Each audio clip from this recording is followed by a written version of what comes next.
Kan waxaan ku duubayaa gabay la yiraahdo hubka dhiga. Waxaan u dirayaa beelaha walaalaha ee ku dagaalamaya Galmudug. Taariikhda sooyaal haddaan siinka ka caddeeyo Saleebaan iyo Cayr diray oo kala cadgoosaya 3 caanamaal wixii ka badan waa su'aal culus.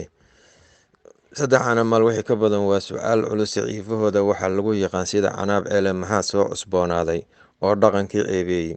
Cudud laysu geeyaa dagaal lagu cadgoostay haddaad curudadiinni cunteen waad cawaranteene. Haldoorkii cad soo dhicin lahaa ciidda geliseena maalin baad caysay.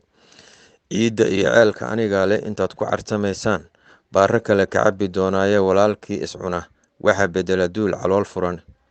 Aawa culumadeennii cilmiga loogu cararayay inuu dhiigu care eebbayahay kala caddeyn waaye. Aayadihii cashiirada maxaa celiyay oo laalay. Ugaasyadan calmaday oon haddana caanaha u daadshay. Carunkayga oo baxaya waanigan ciirsigood helin. Cuqaal baan lahayn beeshu ay wada ciseeyaane. Caynkan nasiibkan ku hela ii cuntami waaye. Carada iga tira maanta waa cabashadeydii.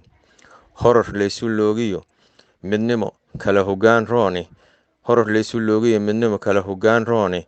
Hubka dhiga halaag baad baryahan halabsanaysaan.